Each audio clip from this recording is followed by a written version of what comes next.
June 24th, 2025.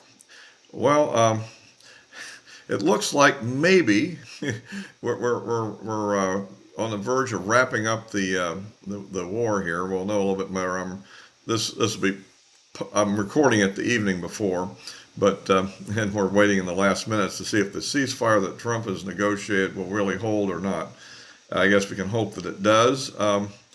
And At any rate, it's been quite a set of developments since my last video, which at the time I was unsure when they were going to do it. And of course, the U.S. has managed to achieve a real surprise attack, I think, by going early, some misleading comments, misleading flights of aircraft, which are often tracked by people, and and then I suppose the ones that were going the right way maybe had their transponders off. But at any rate, and so but they've pulled off the attack on the three big nuclear sites using the penetrator bombs, and it appears that at this time that the bombs did work successfully as planned.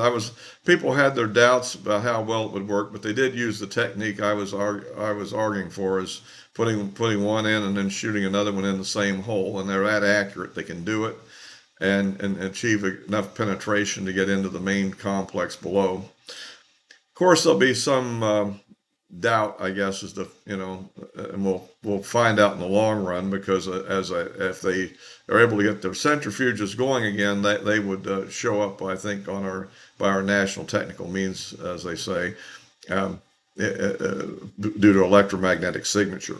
So, at any rate, the attack was pulled off. Of course, the Democrats, as usual, have been acting like a bunch of complete idiots, except for Senator Fetterman, who seems to have the right idea there.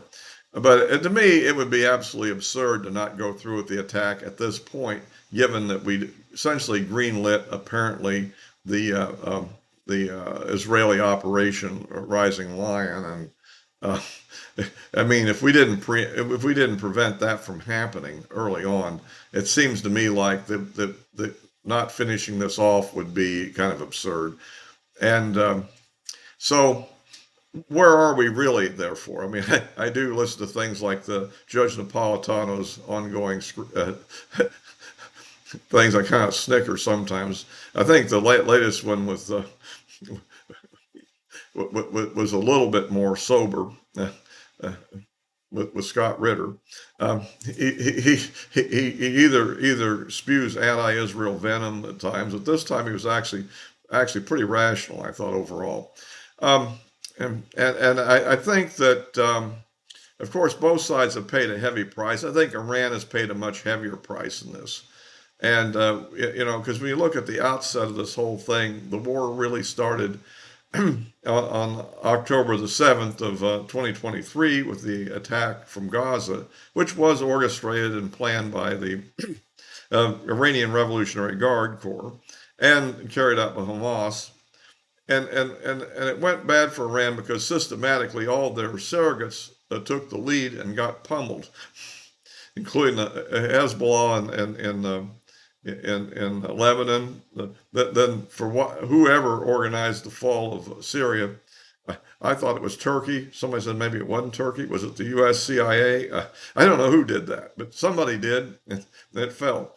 And then the Houthis got pummeled by the U.S. Navy, and primarily, and eventually backed off. I think they kind of stuck their head up again during this latest fracas. But basically, they have been pretty well pounded down too.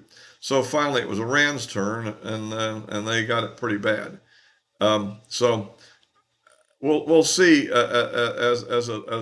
as we near the date of the ceasefire taking place. We'll see whether it holds or not. It's supposed to hold at 12 o'clock Eastern time, U.S. So we'll see. If you like these videos, please give me a like.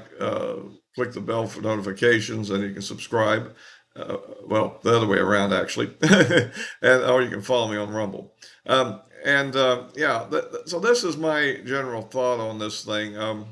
And hopefully we can terminate this conflict at this point, because, and I think the Iranians would be very smart to terminate it for one reason. they've taken such heavy losses, and it's pretty clear cut that their country is full of people that are working for the other side. Let's put it that way. And if they don't improve their own internal security, it's going to be hard for them to really recuperate. And for the moment, I think that we can say that their nuclear program is set back probably by years right now, um, if they're going to continue it. And I think there could be a possibility it could be reconstituted. I'm sure they still have some centrifuges saved.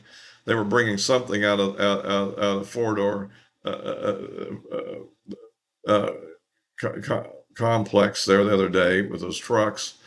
Um, and at the present time, they allegedly don't have enough any really fully enriched uranium at the weapons grade level. So um, they're off. At any rate, the ability to construct a whole arsenal of weapons, I think, has definitely been nixed for now.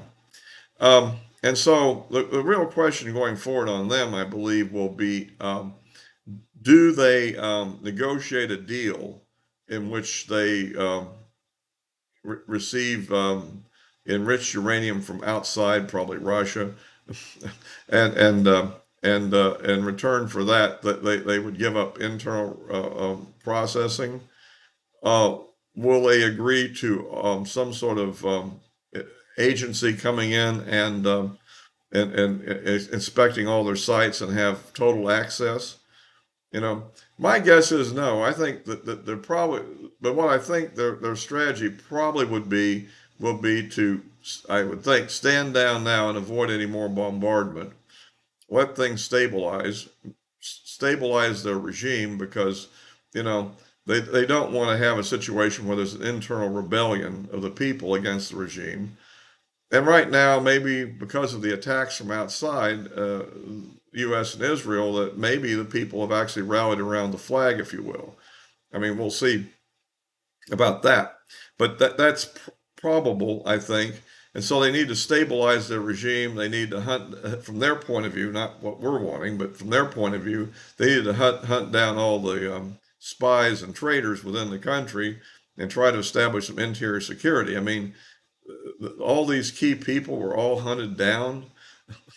I mean, there's got to be some internal help to let that happen, and they need to find out who that help was. Obviously, for the help itself, better get out of Dodge. I think because I believe there's going to be a real crackdown coming, unless the regime simply falls quickly and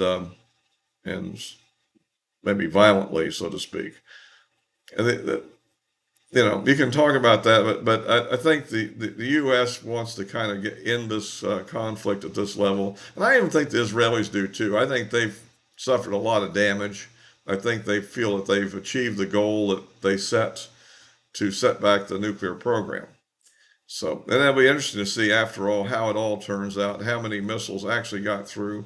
I mean, how are the later missiles that Iran is using the last couple of 3 days that much better than the ones before? I mean, they did shoot a few missiles. I guess was it, the number is floating around how many they shot at the air base in Qatar. But at any rate, they apparently they warned us ahead of time, and we were able to shoot them all down except one that missed anyhow. So it sounds like this was like a way to disengage but show a little honor. You know, sort of like. I've heard a story that one of the battles, and I think it was at Normandy in World War II, that the Germans were held up and were ready to surrender, but they said, you got to fire a few rounds at us first in order we can kind of surrender with honor. So maybe that's kind of their version of this, that they fired back at us, but they didn't really try to draw blood and therefore draw another major retaliatory strike. Because after all, those B-2s can also carry large numbers, like they can carry 16 2,000-pound class JDAMs with precision guided bombs. Each can hit a separate target. Or a whole lot of 500-pound bombs, I think 84, I think something like that. So, I mean, so they don't want the kind of things plus all the tactical fighters we have from the Navy aircraft carriers and so forth. So I don't think they want that all landing on. We'll see. At this time, I think we're still waiting to see if the ceasefire really holds, but hopefully it will. And get on with the picking up the pieces. I mean, Israel's going to need to pick up some pieces too. It'll be interesting to see what the real damage was, what the real intercept rate was. How many interceptors the Israelis still have left is an interesting question too. I think we can definitely count that Iranians have a pretty hefty store of missiles left. And so I'm not sure this whole thing is over. I don't think Iran has been fundamentally defeated at this point. But no objective analyst would have thought they would be, I think. So, I mean, the politicians like to say a lot of things, but, that's kind of the way the conflict really works. So, meanwhile, Trump is going to be off to Europe to a big NATO meeting in which he's calling on the members of NATO to increase their defense commitment to 5% of their GDP, which is kind of interesting because the United States, according to my calculation, has something like 3.7% of its GDP in the planned budget that we're coming up with. So I mean, we're way away from 5%, and most of the European nations are either 2%, around 2% or less. I think Poland is higher and Britain is higher, but in general, they have very large social programs, um, and they're already very highly taxed. They're suffering from the lack of the cheap Russian energy they were getting before the war, and we're putting tariffs on them. So so with our economies in that kind of shape, I don't know there any political position to really at all respond positively to that. I'm guessing that Trump really is just hoping they get some kind of an increase, maybe 2.5%, 3%, something like that. I mean, we'll see what happens. I mean, maybe I'm just a little pessimistic, but my next question is why? What is the real threat? I mean, Russia has not been able to beat Ukraine at this point. If anybody's been following it, yes, they're advancing slowly and constantly, but they're not the thing. If they're still on the east side of the Dnieper River. I mean, and it looks like Ukraine could probably get a termination of the war if they would negotiate seriously. And I really doubt that Russia is at all planning on attacking in NATO and actually getting into a war with NATO. I mean, even and I don't want to go through all that again here, but I mean, I think that this is sort of paranoia run amok. But at any rate, that's kind of the way I see it as of this recording. We'll see what develops next. Does the ceasefire hold? That's going to be the big one, and then we'll see what happens on the NATO meeting and other things. I do castigate the Democrats for their crazy behavior, considering the fact that it's been established the presidents can launch these kind of strikes on their own, and would you really want to declare war on Iran? I don't think so. And finally, of course, you would lose the element of surprise with a congressional authorization. So, the idea is kind of crazy and also historical precedents. I mean, all the Democrat presidents have been doing all kind of attacks throughout their administration, as have Republicans.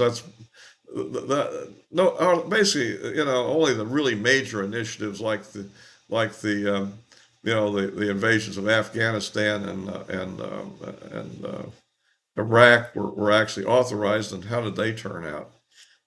Not so good.